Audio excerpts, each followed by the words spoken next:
call the first case on this evening's docket. That is case number 111375, State v. Luther Johnson.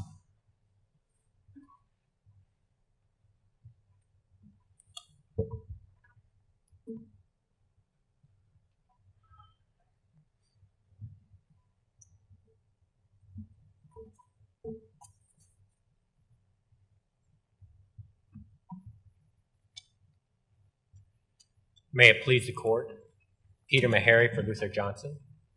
I would request 3 minutes of my time for rebuttal. 3 minutes is granted. Thank you.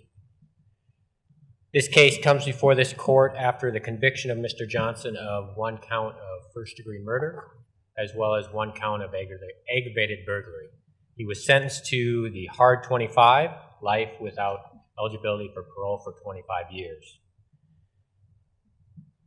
The state's testimony in this case was that Mr. Johnson, who had an on and off again relationship with an individual by the name of Serena Griffin, went to the apartment at which Miss Griffin was staying. The state's testimony and evidence was that he climbed the balcony, shot out the sliding glass door, and then proceeded to shoot an individual, Mr. Derek Hill, who was sleeping on the same air mattress with Miss Griffin. The defendant's testimony and the defendant's defense in this case was that he was not the shooter. His testimony that while he was at the apartment complex, he was actually outside when the shots were made. He was working on the car of Miss Griffin after she had indicated to him earlier that her car was not working. After the conviction, we have raised several issues on appeal, including the first one, which is what I'll start with, and that is whether or not the district court erred in failing to instruct a jury on several lesser included offenses. And specifically, I'd like to focus on the issue of whether or not the district court erred in failing to instruct a jury on the lesser included offense of voluntary manslaughter. In this case, defense counsel requested the instruction be given, requested voluntary manslaughter be given as a lesser included offense. The district court denied that request.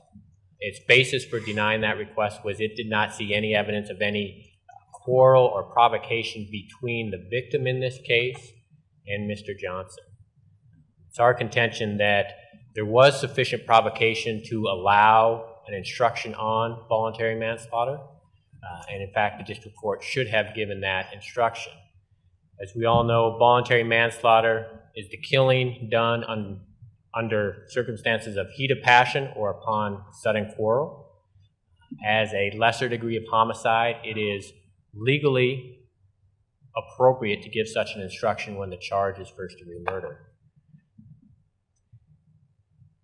But it's your contention that the girlfriend, Griffin, is the one who supplied the provocation, right?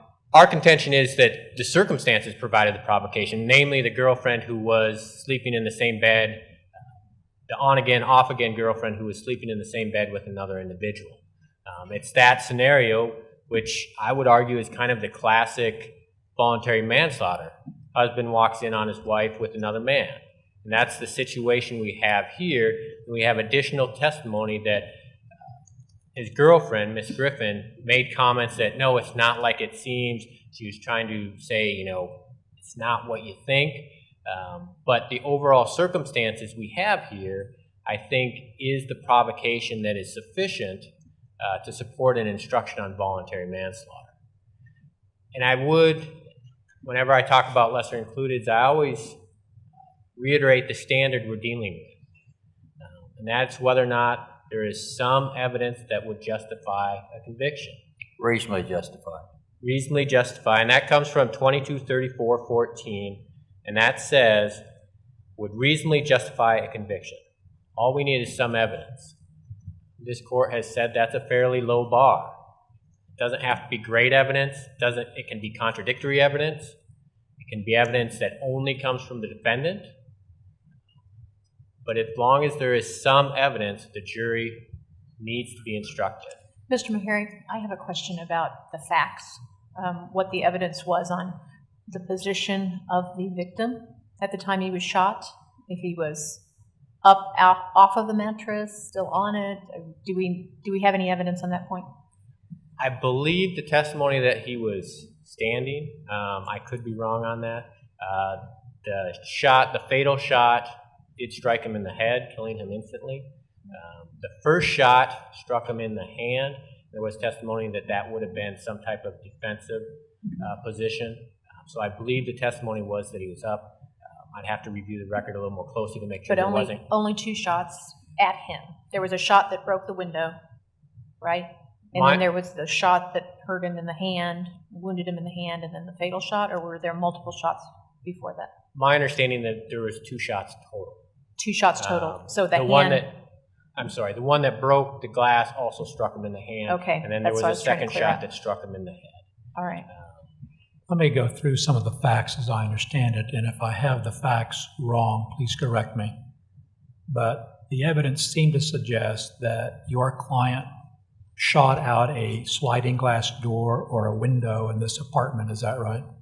The testimony was that he climbed the balcony. There was a sliding glass door on the balcony, and that was shot out, Your Honor. With the gun, obviously, that he had brought with him. Correct. And was it that shot then that you believe struck the victim in the hand? That's my understanding of the facts. My understanding, again, is that there was only 2 shots fired. Okay. And then after he shot that window or door out, he then entered the apartment through that shattered glass. Is that correct? Correct. There was testimony that there was muddy footprints inside the apartment. And the state's theory was that that was my client's footprints. And then some sort of conversation ensued between the woman he believed to have been his girlfriend and your client. Is that right? Correct. And then the victim in this case wound up getting shot in the head, which killed him. That is correct, Your Honor. And there was no testimony, as I understand it, that said the victim, Mr. Hill, said anything during that conversation. Is that right? The testimony is that, no, he did not say anything. The testimony from, and the only eyewitness to this was the girlfriend, Serena Griffin, and her testimony was it changed over the course of the case a little bit, but her testimony was it was her speaking and my client speaking, but the victim in this case did not. And what, if anything, can we make of the fact that he shot his way into this apartment and then was provoked? Is that your argument? My argument is the situation that he found, if you believe the state's evidence, the situation he found, his girlfriend in bed with another individual, is sufficient provocation for the charge of voluntary manslaughter. The idea of voluntary manslaughter, it's a homicide with kind of mitigation. The idea But I was just going to ask, what, if anything, do you make of the fact that he shot his way through this sliding glass door or window to get into the apartment? Was he provoked to do that? I don't know if he was necessarily provoked to do that. The state's argument was that this certainly was premeditated murder and that he went there with this intent. So that's their evidence. But as far as shooting out the sliding glass door, I don't think that undercuts or lessens the provocation that we have. I still think you have a situation where he is provoked because he does see his girlfriend with another man. Well, let's flesh that out. This was like 5 or 6 o'clock in the morning. Correct. And the victim was an 18-year-old boy that lived in this apartment complex elsewhere. Correct. And he had stayed all night with Ms. Griffin in the same bed. Correct. And apparently someone had gotten word to Mr. Johnson that Ms. Griffin was in the apartment with another man. Somehow that is true. I don't think it was flushed out exactly how he learned that she was there. The state's testimony from Ms. Griffin was that she was trying to maintain distance from my client, but her family knew and communicated with my client and obviously knew where she was. I believe my client's testimony was that Ms. Griffin had, the night before, repeatedly called him or texted him wanting my client to pick up her brother and mother from the hospital. And during those conversations, she also told him that her car was not working.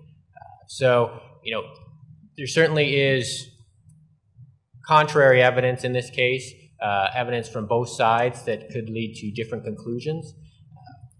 But even if there is contradictory evidence, I still believe that the provocation we have here is sufficient. And all we are talking about is instructing the jury. What about the district court judge's role in this? And the district court judge has heard and seen, assessed the evidence, and in this case gave a pretty lengthy explanation as to why he was denying the request for a voluntary manslaughter instruction. What in the district court judge's analysis is missing, or why is it wrong? I think he did a pretty thorough job of analyzing the evidence, stating his reasons why the instructions weren't, or that particular instruction wasn't appropriate. Why is that error in that assessment? That is his job. He did his job and denied the instruction based upon his assessment. And part of that's a credibility, I would suspect, but his assessment of the evidence. A couple things. Number one is, I think when the district court looked at the evidence and gave its reasoning, he looked solely at the victim and said, did the victim say something or provoke him in some way? And he talked about how there was no evidence that the victim said anything in this case. And I think that is a misapplication of what we are looking for when we're dealing with voluntary manslaughter. We are looking for provocation. It doesn't say we are looking for provocation from the victim. If you look at the statute, it just says under situations where it's a sudden quarrel or in heat of passion. So I don't think when the district court was looking at it, I don't think he looked at the broader picture. He really narrowed and focused on the victim in this case, and I think that is a mistake. Secondly, and I'll quibble with the court a little bit, I don't think the court, district court that is, should necessarily be making credibility determinations. We always say credibility is left for the jury. They are instructed on that.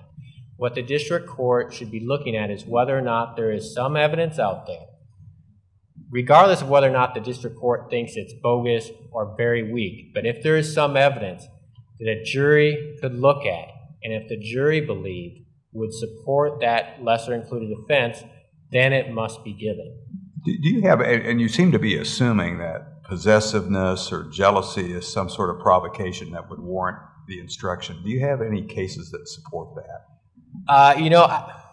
There is, and I should have brought it with me. I know there is I believe it's a Seventh Circuit case, because I've cited it before, where they talk about kind of the classic example of voluntary manslaughter as a man walking in on his wife. We don't have that situation here. We have someone who's been broken up with his girlfriend for more than a month and gets a phone call, maybe suggesting there's something going on. That would, in your mind, suffice for the type of provocation that we typically have in a heat of passion or sudden quarrel kind of situation? I think it is.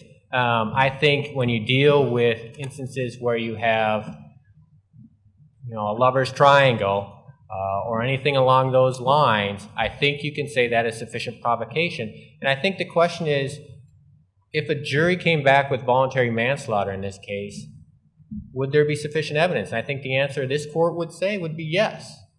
Mr. Meharry, assuming that we agree with you on that, why would we reverse this conviction in light of the strong evidence of premeditation in the jury verdict and with application of the skip rule? With regard to the skip rule and the evidence pertaining to premeditation, when you're dealing with voluntary manslaughter, even though it is a lesser degree, even though it's a legally appropriate lesser, it's still kind of a little bit different. It kind of asks the jury to make different findings.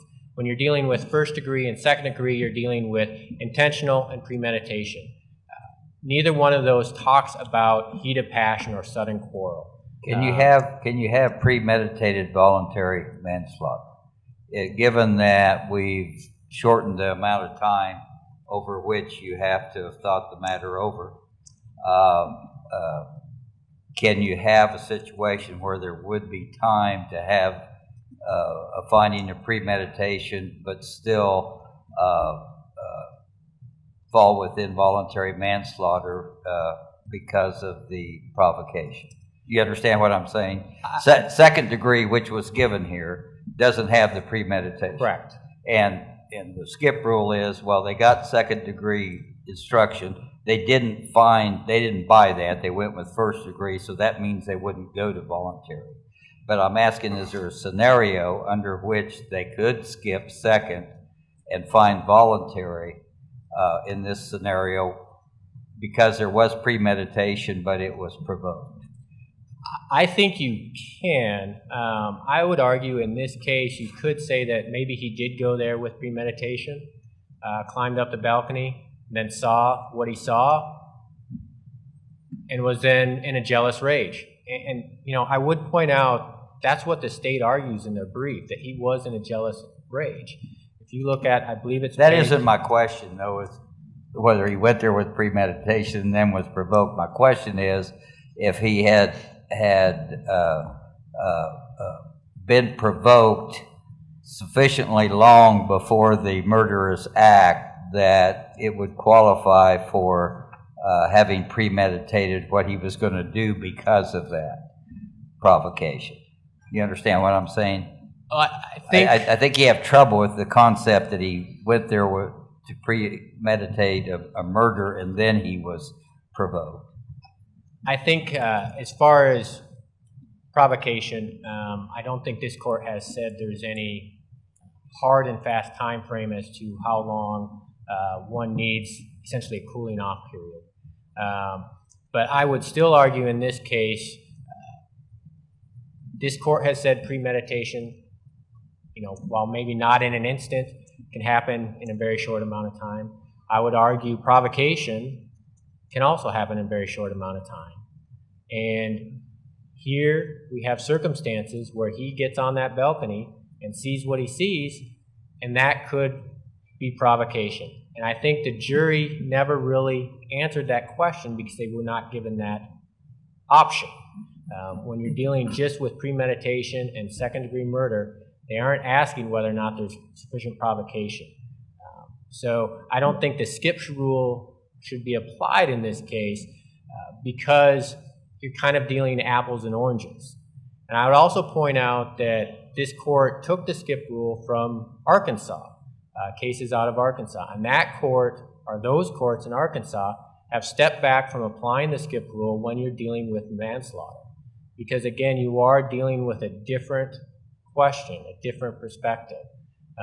And by just instructing on first degree and second degree, you aren't having the jury make that determination whether or not there was sufficient provocation. Counsel, I see you're about 5 minutes over time. We'll see you on rebuttal. Thank you very much, Your Honor. Thank you.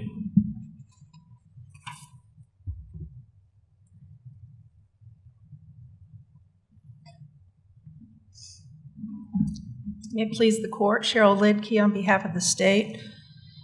The defendant is arguing that there was sufficient evidence of provocation, but if you look at the evidence that was presented in this case, first of all, the defendant denied that he did this at all. So the evidence of what kind of murder this was came from the state. And but Counselor, there's nothing to preclude the defendant from asserting alternative defenses, is there? No.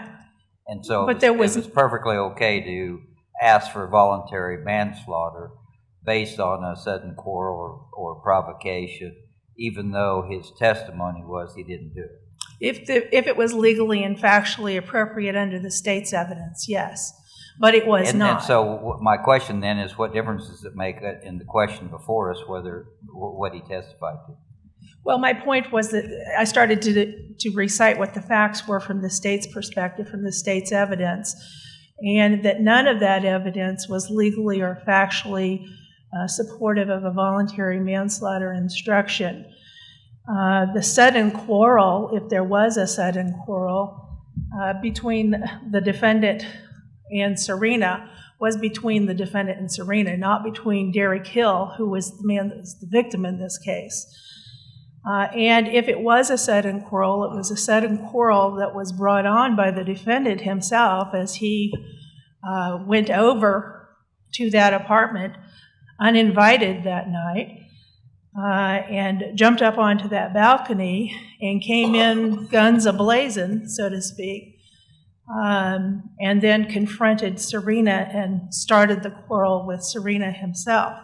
I thought the evidence was that from the balcony you would have been able to see the two of them, that their heads were up towards the sliding glass doors, that you could have seen the two of them.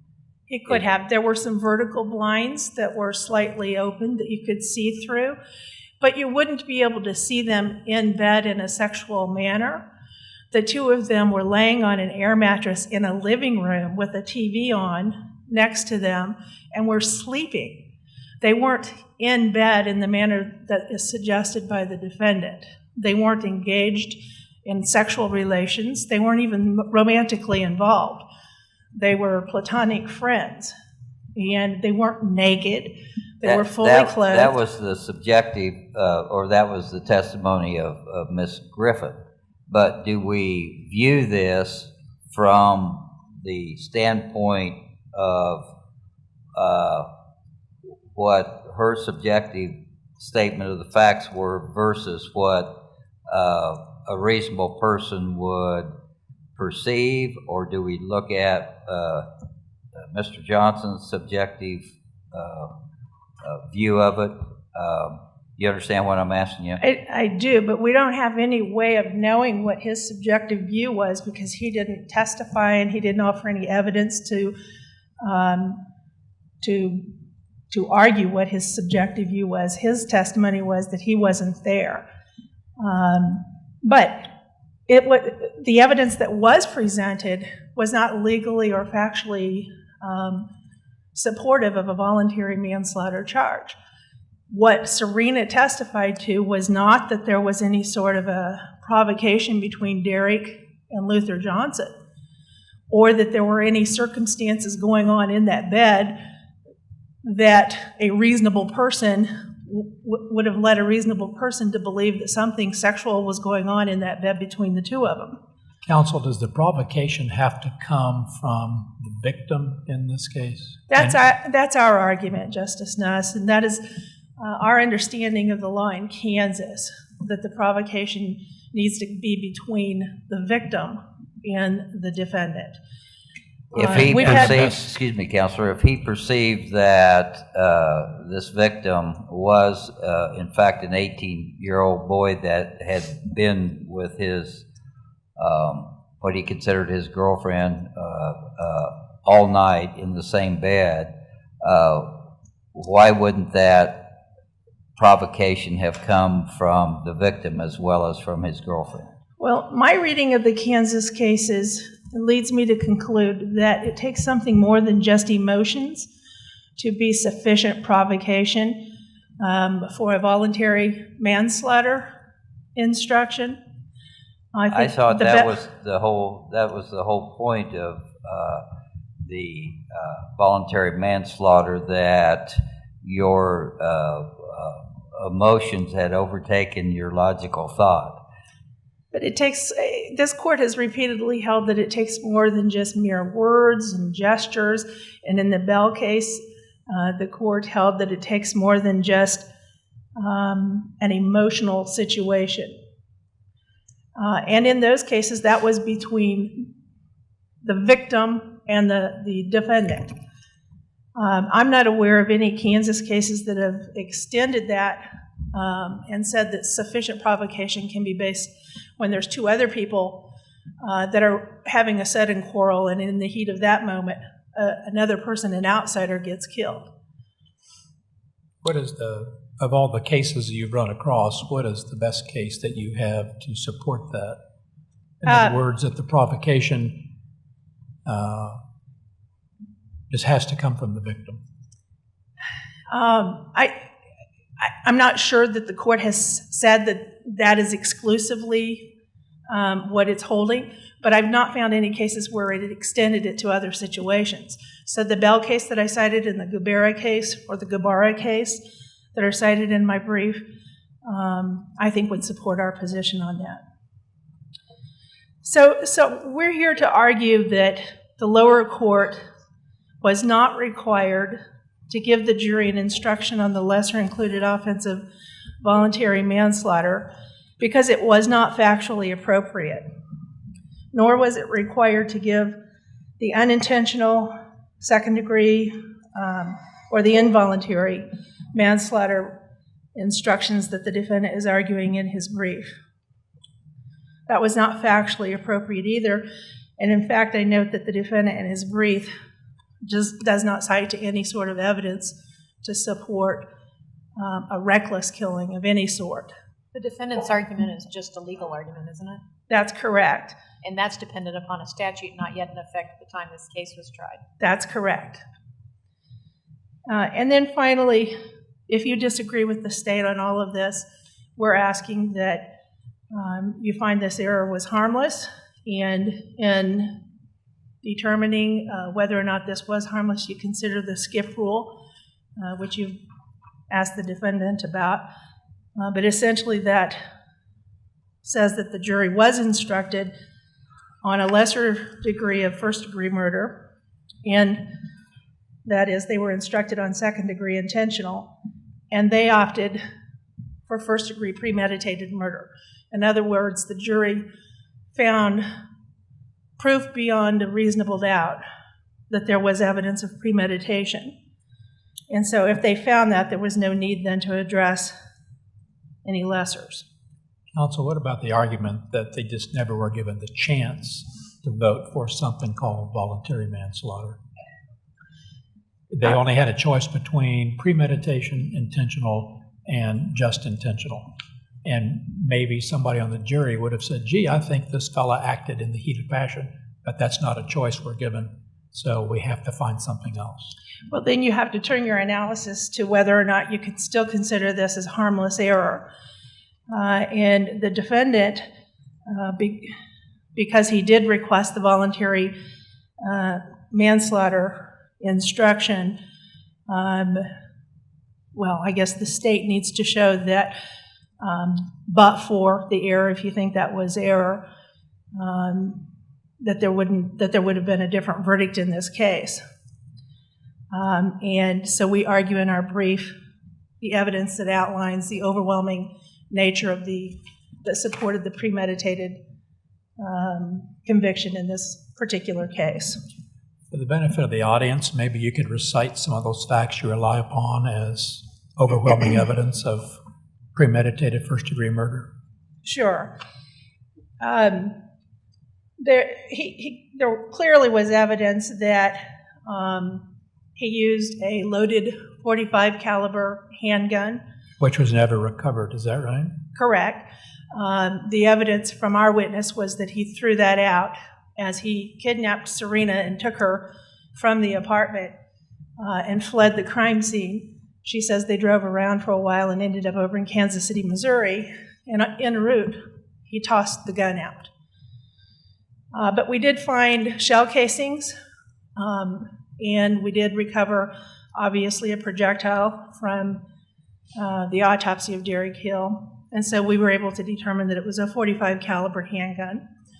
We know that he fired it twice in Derek's direction.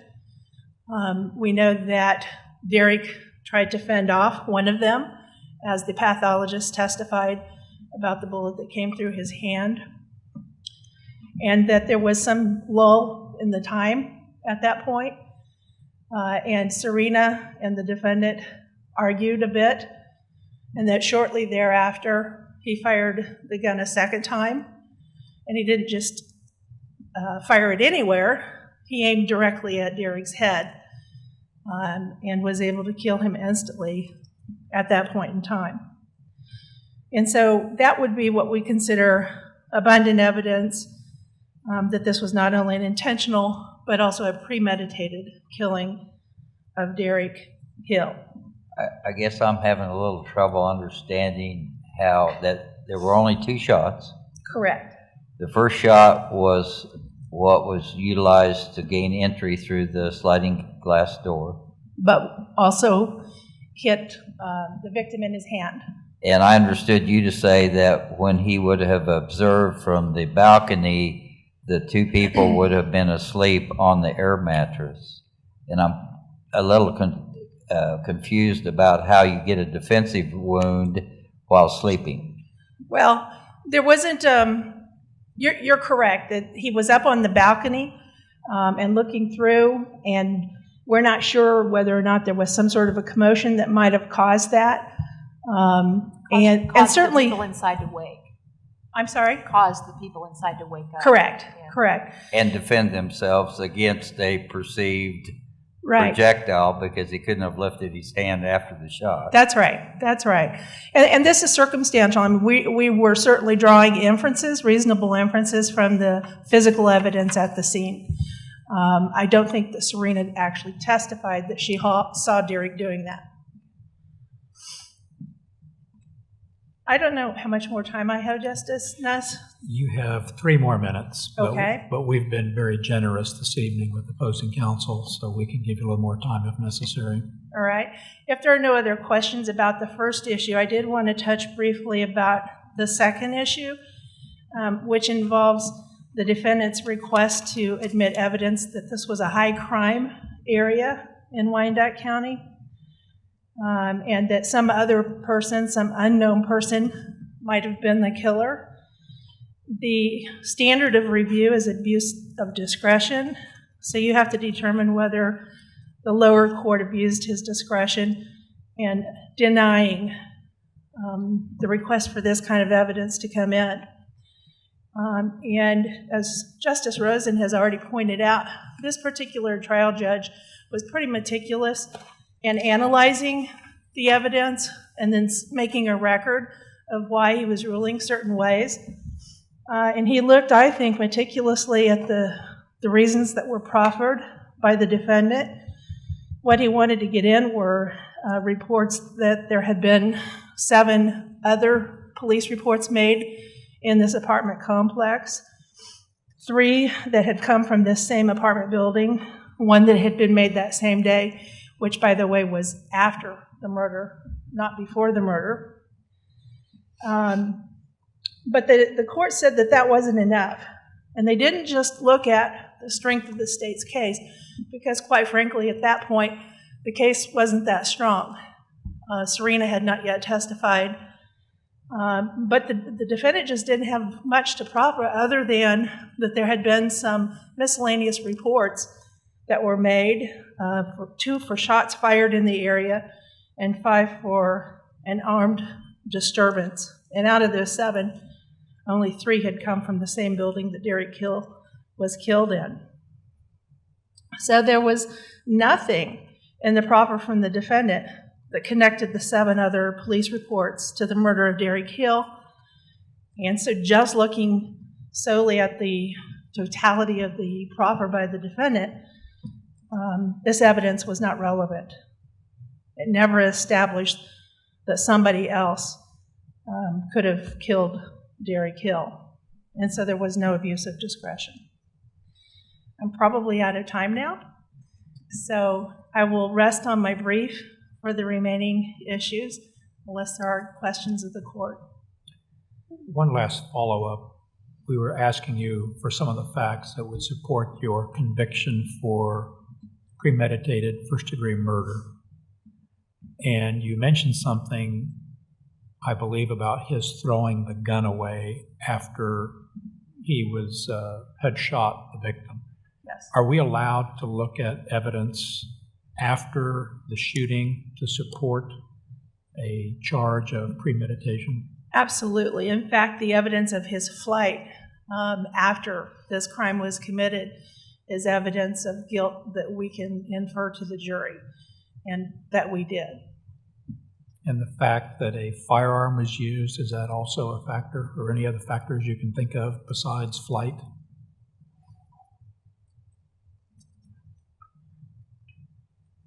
Well, obviously, any comments that he would have made to witnesses about what had happened, which Serena testified to.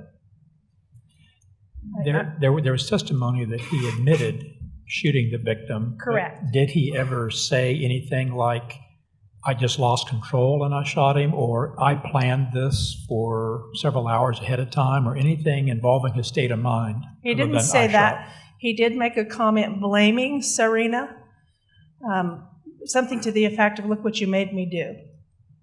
But that could be provocation, or that could be evidence of premeditation? Correct. Okay. Absolutely. Any other questions? Yeah, you were talking about the evidence of premeditation. Does evidence of premeditation preclude the voluntary manslaughter? In other words, if you have sufficient provocation that would have supported voluntary manslaughter, but there's the amount of time that this court has allowed during which a person can premeditate, which is more than a nanosecond, but not much, would that still preclude the voluntary manslaughter? In other words, if you have the provocation at a killing based on sudden quarrel or heat of passion that would fit within the definition of voluntary manslaughter, can you defeat it by proving that there was premeditation between the provocation and the murderous act? Well, I don't know that you could defeat it. I think there are certainly factual scenarios where you could get an instruction. No, I mean on legally. that. I mean legally. If you have a legal provocation and then you have a legally established, I'm going to kill you for that, premeditation intervening before the murderous act, does that take it out of the voluntary manslaughter crime? Well, I haven't thought about that, but my gut tells me that you could have a situation where it was factually appropriate to give those instructions. I just don't think it was this case. There weren't facts in this case. I understand you're arguing the facts are different here. I'm asking from a standpoint of the legally appropriate, if proving premeditation makes the voluntary manslaughter legally inappropriate. To answer your question, I think there are probably certain factual scenarios where a court could be required to give both of the instructions. I think I'm answering your question. All right. Thank you, counsel.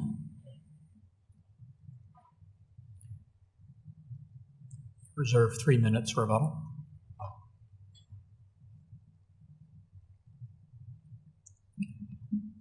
Unless there are additional questions from the court, I don't necessarily have anything on rebuttal, Your Honor. Let me point you over to the state's second issue that talked about on the high crime area evidence. How do you tie that to this case? Because the state's the only one putting on evidence, and the state's entire evidence was that Mr. Johnson did it. And there wasn't any evidence that said it might have been someone else, or it was a figure in the dark, and he even took Ms. Griffin away afterwards. And so how does it make any difference whether this is a high crime area or not? You're trying to speculate that it was somebody else who did it, but that doesn't make any sense given the way that, to me, the way the state's evidence came in. I think it ties into the defense in this case. Mr. Johnson testified that he was at the apartment complex when the shooting occurred. It was not him.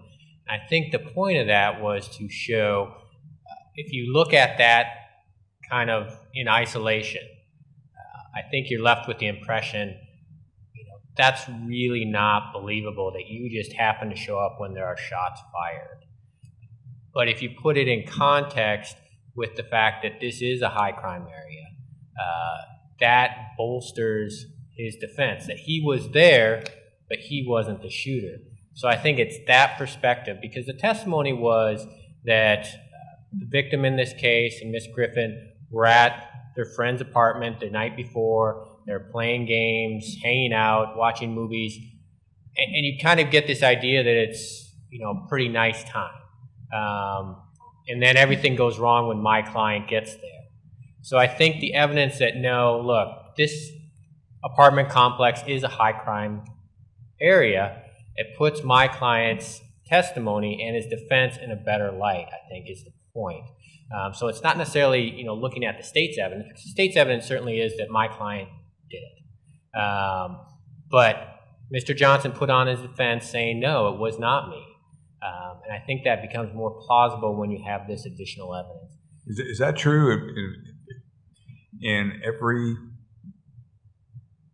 crime or homicide such as this that takes place in a high crime area? I mean, could you argue, well, certain portions of this city, of certain portions of Sedgwick County or certain portions of Wyandotte County are high crime, therefore it's, and you statistically show how many gunshots take place in that area, I mean, and you deny that you're the shooter, that becomes relevant? I think it, depending on the factual scenario, I think it could be. And I would also point out that the evidence that he wanted to put in was very specific to not only this apartment complex, but the apartment itself. And the evidence was of serious other offenses. It wasn't that there was petty theft or somebody had some marijuana. So I think the nature of the evidence he wanted and the nature of the defense does bring it into play. So this is just general context evidence. Because it really doesn't, it's a square peg, round hole problem on third-party evidence, because you don't have a third party to point to. It's just generic. That's correct. And it doesn't really fit. The other rule that it puts me in mind of is about proving the occurrence of an event on a specific date at a specific time, with the fact that something similar occurred on other specific dates at other specific times. It's really just a new animal, and you're just saying it's generally relevant to put the whole occurrence in context. I think the argument is it's relevant when you look at what he wanted in and what the defense was. You know, and everything's, you know, relevant that might prove or have a tendency to prove a material fact. And I think the argument made below is that this evidence would have helped prove his defense. But if it is just generally relevant for context, how do you get over the harmless hurdle when you have eyewitnesses testify that he did more than what he said he did, that there was a gun and that he had grabbed Ms. Griffin and saw him right after they heard the shots, and with all of that, your general context evidence would not be a game changer, would it? I think it certainly could have been, and I would point to the court to the fact that there was one eyewitness, that's Serena Griffin, and her testimony changed, and that was certainly brought out at trial. And additionally, the testimony about my client leaving the scene coincides with what his testimony was. His testimony was that he heard the shots and then went and grabbed Serena and left the area. So I think when you look at it in that context, I don't think it's as overwhelming if you have, 10 people IDing my guy as a shooter. What about the neighbors' comments? The neighbors who were awakened by the shots came to the peepholes and overheard that this man, as he was dragging this woman, say things about having made the shot, that he had fired the shots. There certainly was that testimony, but again, I think, it's not quite as overwhelming and clear as the state would like it to be. This did happen early in the morning. His testimony was certainly that he went and got Serena, and whether or not, other witnesses heard other things, certainly evidence of this other crimes, I think, would have supported his testimony and his defense. Thank you, counsel. I think we understand your position. We thank both of you for your arguments this morning. I'm sorry, this evening. And the court will take this matter under advisement.